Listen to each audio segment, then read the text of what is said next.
क्या आज सुबह उठकर आपने अपना वजन नापा है? आपको ये जानकर ताज्जुब होगा कि तकरीबन 23% महिलाएं वजन ज़्यादा होने की परेशानी से ग्रसित होती हैं और ये एक ऐसा फील्ड है जहाँ पर महिलाओं ने पुरुषों को पीछे छोड़ दिया है। और सबसे बड़ी बात ये है कि महिलाएं ये क्रेडिट लेना भी नहीं चाहती हैं। महिलाएं जो कि क्रेडिट लेने में एक्सपर्ट होती हैं, अगर कोई क्रेडिट ना लेना चाहे तो ये बात पक्की है कि ये एक ऐसी परेशानी है जो किसी को भी पसंद नहीं।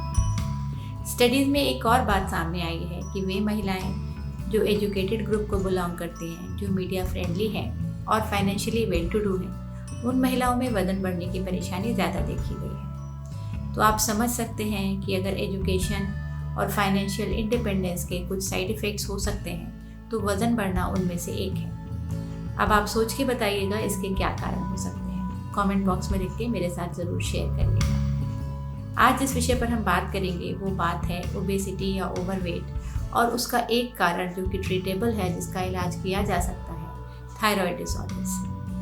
आप सबको ये बात आराम से समझ आती है कि वज़न बढ़ने का जो मुख्य कारण है वो यही है कि अगर हम फूड इंटेक ज़्यादा ले रहे हैं और किसी वजह से कैलोरीज उतनी बर्न नहीं हो रही हैं, तो जो एक्स्ट्रा कैलोरीज हैं वो शरीर में फैट की शक्ल में इकट्ठी हो जाती हैं और मोटापे का कारण बनती है। मोटापे के कारण में एक दूसरी मुख्य वजह होती है जेनेटिक फैक्टर्स जो कि हमें अपने पेरेंट्स से जीन्स के जरिए मिलते हैं। और ये बात फैमिली को देखकर एविडेंट होती है कि किस परिवार में वज़न बढ़ने की टेंडेंसी है। तो अगर बाय चांस आप इस फैमिली से बिलोंग करते हैं तो ज़रूर आपको अपने वज़न के लिए जागरूक रहने की बहुत ज़्यादा आवश्यकता है।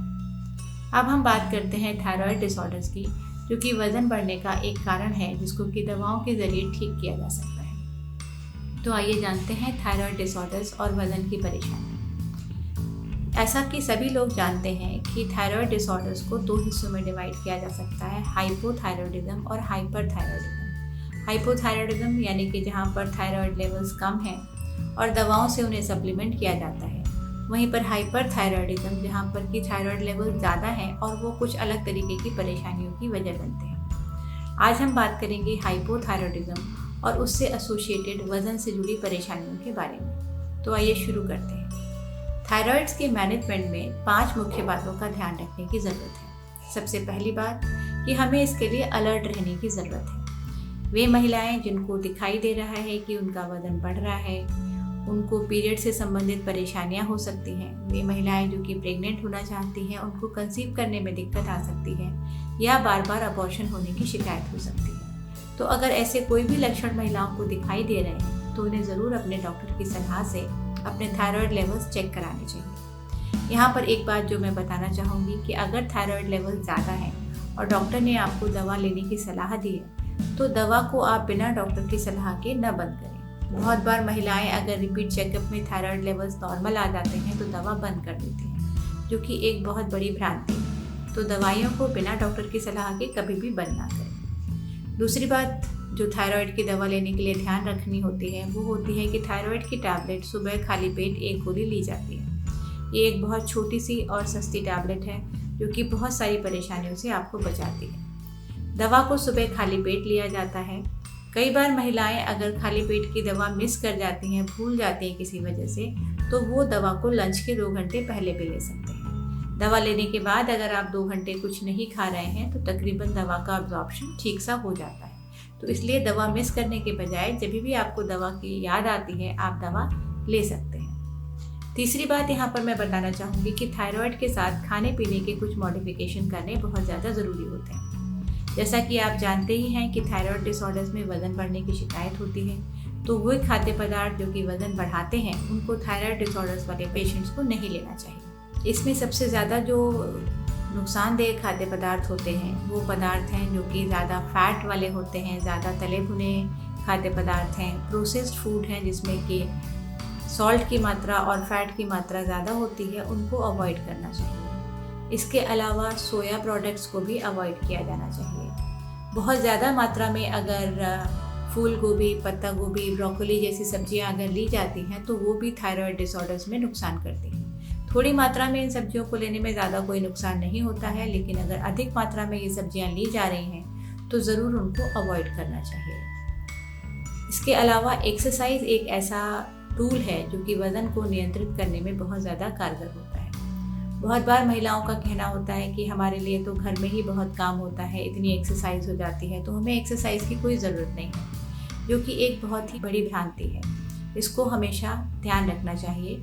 महिलाओं को अपने लिए एक्सरसाइज के लिए दिन में 1 बार या 2 बार 10 से 15 मिनट का समय ज़रूर निकालना चाहिए। एक्सरसाइज जहां आपके वज़न को कम करने में सहायक होती है, वहीं आपके मेंटल वेलबींग को भी बहुत अच्छे से प्रमोट करती है। एक्सरसाइज के दौरान कुछ ऐसे हार्मोन्स रिलीज होते हैं जो आपके मूड को एलिवेट करते हैं, आपके पॉजिटिव सेल्फ इमेज को बूस्ट करते हैं। इसलिए एक्सरसाइज करना महिलाओं के लिए बहुत ज़्यादा कारगर तरीका है और उसे कभी भी मिस नहीं करना चाहिए। और 5वीं और सबसे ज़रूरी बात जो यहाँ पर मैं महिलाओं को बताना चाहती हूँ कि वे महिलाएं जो रिप्रोडक्टिव एज ग्रुप में हैं, यानी कि जो 20 से लेकर 35 साल की उम्र में आती हैं, और अगर वो प्रेगनेंसी चाह रही हैं या प्रेग्नेंट हैं, तो उन्हें अपने थायराइड लेवल्स के बारे में बहुत ज़्यादा जागरूक होने की आवश्यकता है। अगर महिलाएं जो कि प्रेग्नेंट हैं और उनके थायराइड लेवल्स गड़बड़ हैं, तो इसकी वजह से गर्भवती महिलाओं और गर्भ में पल रहे शिशु दोनों को नुकसान होने के पूरे चांसेस होते हैं। तो अगर आप अपनी प्रेगनेंसी प्लान कर रही हैं, आपका वज़न ज़्यादा है,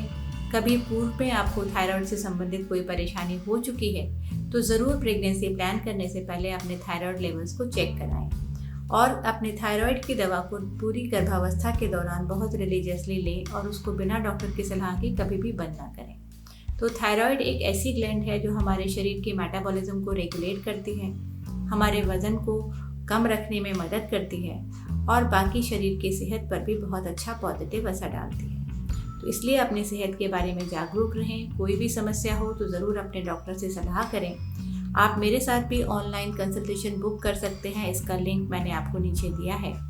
इसलिए सेहत एक ऐसा धन है जो कि कभी भी एक बार खोने के बाद दोबारा पाना बहुत मुश्किल होता है।